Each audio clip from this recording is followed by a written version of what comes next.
Magandang araw mga kaibigan. Bigyan natin ng reaction, opinion, itong post ng kami.com.ph. Ito ang reaksyon ni Miss Juday Santos, isang sikat na artista at celebrity chef na marunong magluto ito. Sabi niya, yung controversial na 500 pesos Noche Buena, kasya na daw. Sabi ni Jodian, maraming nasaktan. Kasi parang na-degrade naman masyado ang mga tao. Diba? Yes, ako mismo nasaktan. Dahil wala sa realidad. Manhid. Pagpapakita lang ng pagkamanhid yung pinipilit nila. Hindi lang DTI Secretary, pinanindigan na rin ng palasyo na Auntie Claire na pwede. Pagka-share nyo yan, pwede. Ano ba yung sabi niya na maghanap ng mga stores na may discount. Mapagka-share nyo yan. Then mamaya, dinagdagan pa niya. Ano bang gusto mo? Sabi niya doon sa reporter siguro na nagtatanong.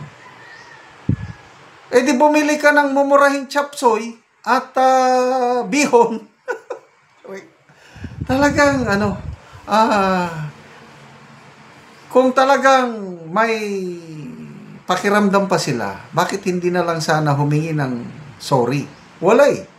Yung DTI Secretary, tinawag na si Our Lady of Leche Buena. Dahil iginiit. Pwede yan, mapagkasya nyo. Totoo nga, yung listahan nila, kung susundin mo yung listahan nila, pupunta ka sa mga grocery store, pwede, mapagkasya. Kailang, ang tanong, ano naman ang kalidad ng fruit salad o fruit cocktail na matimpla? Anong kalidad ng macaroni salad na matimpla? Sinubukan ng isang vlogger na panood ko. Kaya nalaman ko na totoo. Kasi yung listahan ng DTI, sinunod niya. Tapos yung mga presyo sa grocery, eksakto talaga, eksakto. Wow! Kaya lang, sabi niya, timplahin natin. Tignan natin kung ano ang lasa. Pinanood ko, medyo matagal. Habang niluluto niya yung macaroni salad, di ba? Pakulan mo muna yung macaroni. Tinimpla na niya yung... Kasi pwede na daw maka-fruit salad eh.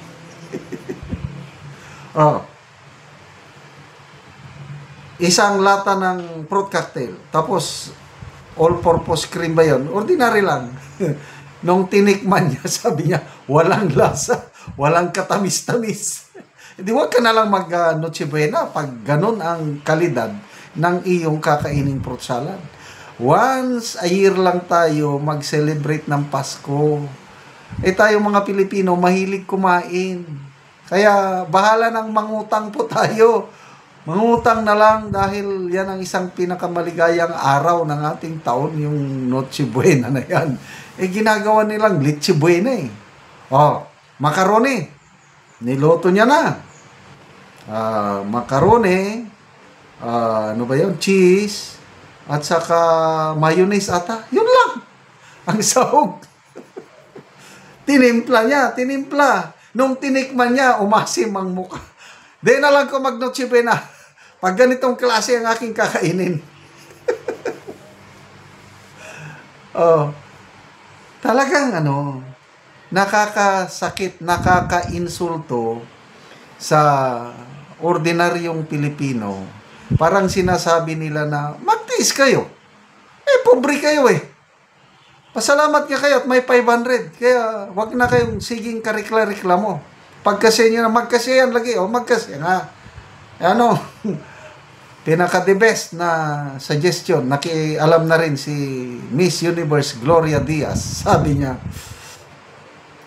kung 500 man lang ang pera mo para sa Noche Buena, huwag ka na lang magluto. O anong gagawin? Makikain na lang kayo sa inyong kapitbahay. Iyon ang pinaka-the best. Correct. Makikain na lang. Kasi yung 500, i-reserva mo na lang sa ibang galastusin mo. Total, ang kapitbahay maghahanda naman. Paano kung ang kapitbahay umaasa rin sa ibang kapitbahay, di wala kayong makain sa ano. So, nakakaumay. Ito magbasa tayo sa mga comments ha. Tera Ra, sabi niya, well, Noche Buena meal is not necessarily ham, salad, spaghetti. Pwede namang masarap na ulam of any kind. Correct. Marco and Paolo Merchandise. Correct. Parang yung mga nangangarap ng masarap na handa inalisan ng pangarap kumain ng masarap. Sabihin natin yung iba, tingin nila kasya na. Pero doon tayo sa realidad na kasabihang hindi masarap ang foods pag tinitipid sa ingredients. Ang kaluluwa ng Pilipino, mahilig sa luto. Ricado, ingredients, correct. May napanood akong celebrity chef na sabi niya, pag nagluto ang Pinoy, importante ang mga ricado. Nandun ang sarap. Kapampangan pala ito. Nakalimutan ko yung, di ba, ang mga pinakamasarap na luto, Kapampangan. Agree ako niyan. Yung may natikman ako yung papatin, yung paa ng baboy. Basta ang lambot. Patutin, hindi ba? Ang sarap. Yung paa ng baboy. Luto ng Kapampangan.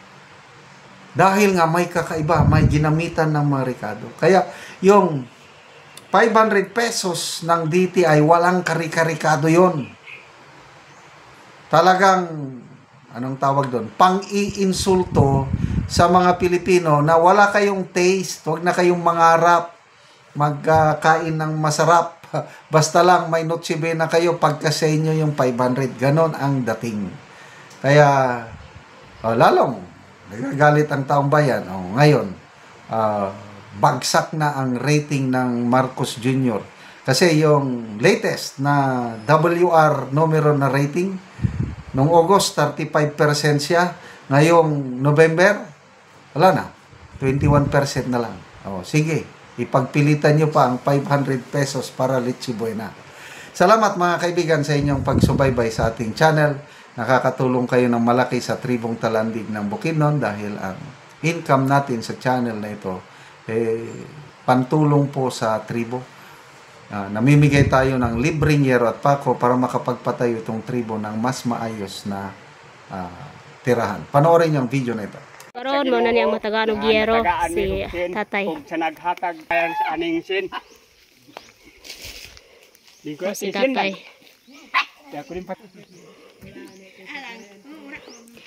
So mo ni ang balay ni tatay nga kawayan lang. So makita gid nimo nga. Salamat gyud sa natagaan gyud siya giyero among tagaan. Nailisdan among atop. So si tatay mo ni ang kahimtang. Uy kayo kay kawayan lang tanan. Nataga. So mo ni ang ilang abuhan. So mo ni lang kahimtang. So mo pud ni ang diri sa ilang sala. So makita nimo ilang kahimtang. Galingan nga. So kawayan lang yun. So looy yun guys silang tatay kay kawayan lang. So mo na ilang sulod o sala. So na si nanay. So nanay unsay imong masulti nga natagaan mo giyero? Ay salamat gid sa Ginoo. Labaw sa naghatag kay siya ang taytayan sa among kaayuhan nga mabalhin gyud ang among payag. Oo, so makapuli na gyud mo og atop, nay. Na So pila na ni katuig, nay? 5 na. So 5 na katuig busa na inani na siya. So ang atop kawayan, so dingding pod kawayan. So namoy anak, nay? Na nangaminyo na duha. So nangaminyo na. So nangaminyo na ang inyong anak, nay. Pila imong edad? Say 71. O si tatay? 52. Okay. So si nanay. So sila. So ang ilang balay mo lang ni. So ang ilang mga anak nangaminyo na. So unsa inyong panginabuhian tay ug nay? Mag-umara. So mag-uuma lang mo. Oh. Tungod sa among Kalisod, kalisod, dili gid mi makag-atop og sin. O so, Kawayan ra gyud o among sige atop. tay, salamat po. Salamat Salamat gyud gyud sa sa Ginoo Ginoo. og sa naghatag. Okay, sige salamat po.